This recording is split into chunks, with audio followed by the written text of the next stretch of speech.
meeting to order. First order of business, I'd like to go through roll call. I'm Mike Frame, Chair. Kathy Murphy, Treasurer. Ricky Brown, Secretary. Ken McKenzie. Next, just note that the proof of notice was provided. Second, we'll move on to the minutes from the September 18th board meeting. I move to approve. Second. All in favor? Aye. Aye. Great. Now we'll move on to new business. The first order of new business is 300 Washington Street, LLC. Good morning. This project is a review of a project that came to the board last year. Because of some changes to the project, and we'll talk about those in a second, we are asking the board to both approve another public hearing on the project as well as confirm the board's previous vote to as lead agency for the project for seeker review. The project is a 337,000 10-story building just across the street. People are familiar with it.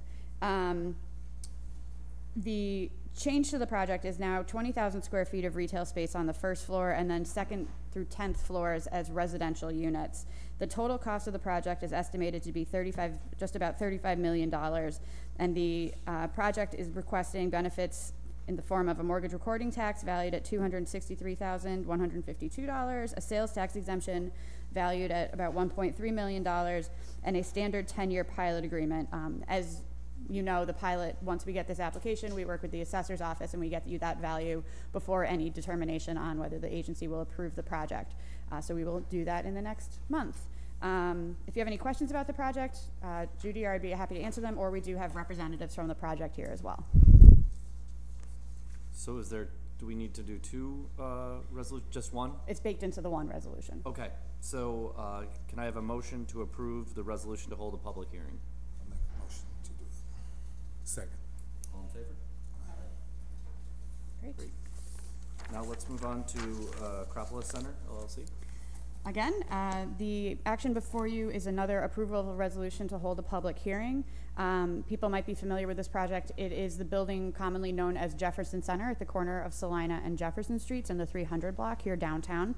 It is actually two buildings, a 77,000 square foot building and a smaller 4,400 square foot building, fun fact. The project is being described in two phases, primarily as they await a grant from Empire State Development, which they anticipate being announced in December as part of the Regional Council award process. So we have scoped the project on thinking positively that they will be successful there. So the first phase is the acquisition of the building and a partial build out on the space of the third floor for the project's offices. They'll be expanding their office location. The second phase will be 28 residential units, including 6 affordable units per our priority commercial and residential schedule, and a parking garage accommodating 46 vehicles. So it's a total of a $10 million project, a mortgage recording tax exemption valued at $62,000, sales tax at $375,000, and again, we will do the abatement on the property tax value in the interim and get that to you. And I think, project sponsors are here. As again, if you have any questions, either for staff or for the project. Any questions? If not, I'll entertain a motion to approve the resolution authorizing a public hearing on the project. Second. Make a motion. Seconded. Second. Okay. There we go. Second. Rick, who moved? Ken. Moved? Sorry. All in favor? Aye. Yeah. Great. Next up, this is a correction to a previously approved project. You approved recently the Gerhardts restaurant equipment relocation to the facility on Teal Ave, and part of the package of abatements that was approved was a pilot. We calculated the pilot value as per our rules, and there was a typo. I'll be perfectly honest. The application, it was a 1, it looked like a 7. It was handwritten. So good news is that for the city, it's a slightly lower abatement. Bad news for the project in their minds, maybe. But as a benefit package, what you approve is the value of the abatement and also the payment schedule. So this resolution before you is amending that payment schedule to reflect the corrected amount. And good job all around on people catching that, so. Is there any other questions regarding this? Okay, then I'll entertain a motion to approve the resolution amending the pilot agreement for this project. Do I have a motion? Motion. Second. Second. All in favor? Aye. Now we'll move on to the agency budget. John? Yes, thank you. SIDA budget, is most notable this year for what's no longer included. Center Armory garage debt was paid off last year. So that is eliminated, the income from the city that paid for that as well as the expense. The agreement with SEDCO to forego further interest has resulted in a lower than usual amount of loan interest income, which will be entirely eliminated next year. If you look in the second column under 2018, the last line under the revenue, other income, that $371,000 represents the payment agreed to by SEDCO to cover the remaining HUD 108 debt. So that has been remitted and has been restricted within SIDA's accounts to pay that over the next couple of years. Towards the very bottom of that column, sort of a alarming number, that 4.7 million represents the forgiveness of the remaining days pass-through debt that SEDCO would receive and turn over to SIDA, since that was agreed to by the board to allow SEDCO to retain future payments. That receivable was eliminated, which translates into a paper expense in terms of future receipts that will not be coming in. The single biggest item apart from that is the mall annual payments, the annual fee that was received and then transmitted to the city and county of $3.8 million. The final year of that was this year, so that has reached conclusion and is eliminated from next year's budget as well. But again, that simply lowers the overall budget on both sides, since that was received and passed along. And other than that, there are some items, some new items for the Syracuse build, which if you have any questions, I think Nora would expand on that. The Violations Bureau is also included for next year. It's kind of a moving target as far as the number because it got a late start this year, so it might be low this year and a little higher next year. Depends on how much the city plans on covering when they prepare their budget for next year. And there's also a number of lines planning to use up some of the restricted cash at the top of the expense section. The Destiny fees, the mall fees, lakefront, those items. In discussions with the director, she thinks we might be able to use some of that money, so that is included there. And by might, John means we have confirmed that we can use it and that we anticipate using it, not that we might be able to use it, I think is what, just to be clear. Yes, might be using it, not might be able, correct. And Nora, the Syracuse build budget, I noticed through the September 30th, 20 grand, and then 218 through the end of the year. No, you're just one line down. Oh, you're a line off there. Okay. That's the downtown committee service agreement. Got it. Right, that wouldn't be till next year.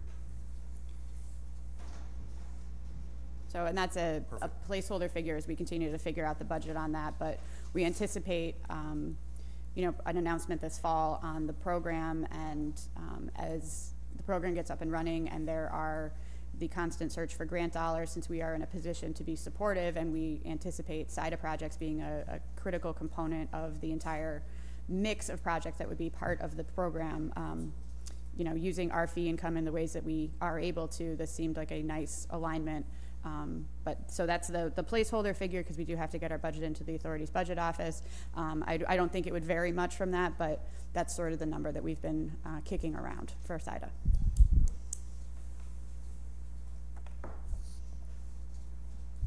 Other question? I would just note a couple of things that aren't really clear in the budget. The Bureau of Administrative Adjudication, as John noted, is getting up and running. That is essentially ticketing for codes. It's a critical component of getting the city's code enforcement to a place where it can truly be enforcement. Leah Whitmer has come on board as the director and the chief ALJ. She's getting the thing up and running. It's quite the task.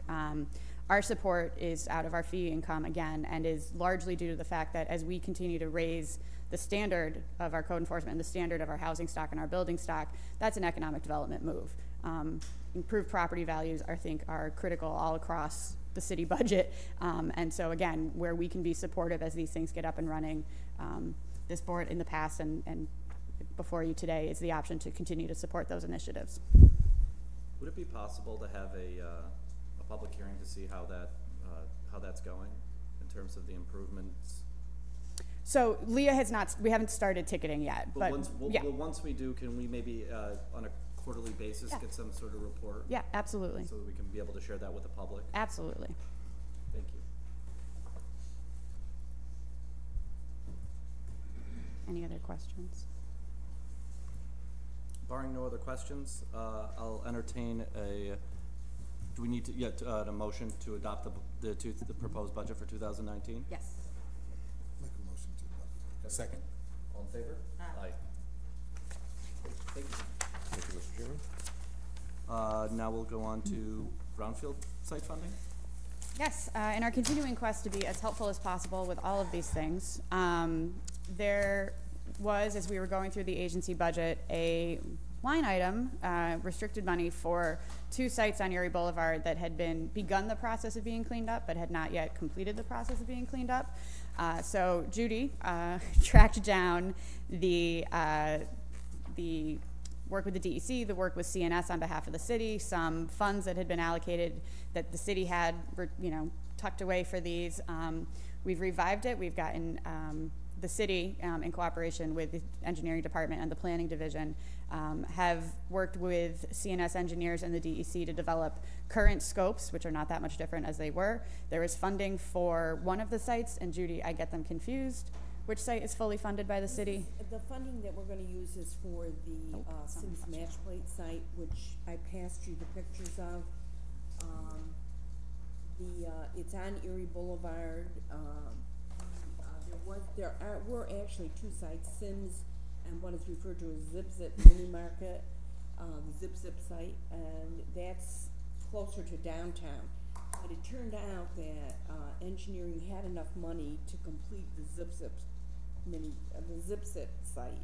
They didn't have enough funds to complete the Sims Match Plate site. And actually, SIDA had participated in this when we went back and looked at the records. SIDA had participated in this early on. So, yep. Yeah. So, part of our work here is to get these sites that have been sort of languishing in brownfield limbo back into productive use. This work will get them to the point where they can be transferred to a private owner for redevelopment, particularly as we go forward with the planned state investment in the Empire State Trail along Erie Boulevard. These sites have some incredible potential that we want to make sure that the city is able to realize. So the engineering money would be drawn down initially, and then our funds would come in to complete the project. Total of our funds is? Maximum of $35,000.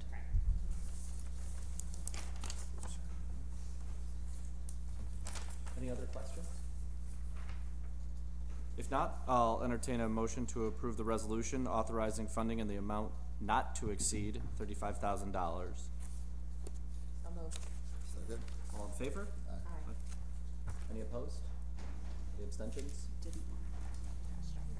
Okay. Now we'll move on to Bradford Euclid LLC. Yes, good morning, everyone. The resolution in your agenda is with respect to a project that was previously undertaken by the board and actually closed back in October of 2016. It's a project located at 225 Wilkinson Street. It's a mixed-use project. At the time that we closed, there were mortgages taken out for purposes of acquisition and construction. As anticipated under your standard lease transactional documents, the company is now back to convert their construction financing into permanent financing, and they're seeking the board's authority to enter into and execute any and all necessary mortgages and related loan documents to effectuate the conversion to permanent financing. There will not be additional financial assistance provided because you already provided the mortgage recording tax at the time of the original closing, so additional exemptions are not required. But I would note, even if they were, you are not required to hold a public hearing because the amount would be less than $100,000. Make a motion. Are there any additional questions? No? To entertain a motion to approve the resolution? Motion. Second. All in favor? Thank you. I'd now like to, We have one more item on, to present to the board that is not on your agenda. It is with respect to the AXA Tower. Many of you may know it as the former Money Towers. I almost think a year ago, maybe a little bit more, there was an application before the board with respect to certain renovations that were going to be undertaken at the project. The necessary resolutions were adopted, a public hearing was held. But over the course of some time, there have been changes in the project. There have been certain shifts that have taken place that have caused there to be some changes in the scope of the project. So council and Nora and the rest of the SIDA administrative staff have been working closely with the developer and the owner of the building to try to better formulate the scope of the project as it exists today. And we have come a long way, and we have had actually several meetings. But what we would like to ask the board today is to approve and authorize a public hearing, which, as you know, is simply a condition precedent to the board actually undertaking any project. So it's an administrative step. What we believe is that within the next 2 weeks, we will have finalized the project description, and everything we will need to move forward will be in place. We didn't want to delay this and not get the authorization for the public hearing until the next meeting. So what we're seeking is the authorization of a public hearing contingent upon finalizing a project resolution with Nora and the company. If you'd like, we can include the chairman, but we have enough of the workings that we think we will be in a position within the next 2 weeks to craft a project description and get the public hearing to the paper in time to hold the public hearing at your next regularly scheduled board meeting. So that is the ask before the board. Generally, the project as we know it is going to take place in a couple of phases. The first one is certain building improvements for certain tenant renovations and site improvements to the exterior of the plaza and the buildings. The second phase will include or may include improvements to the garage. And the third phase is the long-term, well, it is additional tenant improvements with the intention of retaining some significant clients in the building. So with that kind of global structure, we would ask the board to allow us to approve a holding of a public hearing which does not commit the board to take any action with respect to the project, and again contingent upon finalizing the project description with Nora. And all of the other standard requirements. Oh yes, there would be a final application which they're already working on. Yes, absolutely. Yeah, we have one additional thought to Sue's points. We have a bit of a ticking time clock for the end of the year on this project. So that's why we wanted to make sure that we left the board with as much time and as many options as possible so that we were not up against that clock come January, or yeah, January 1, we'll say. any other questions? And we do have project representatives here if you do have any questions. Tim's here. Tim and Chuck and Eric. So if you did have questions, they're available. None. I will entertain a motion to approve the holding of a public hearing. Motion. Second. All in favor? Aye. Thank you. At this point, I'll take a motion to move to executive session.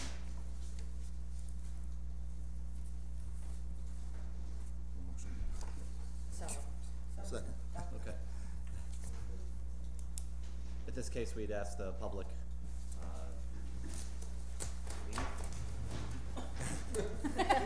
This concludes Don't our take this the wrong way. folks. It's been nice. we don't expect to,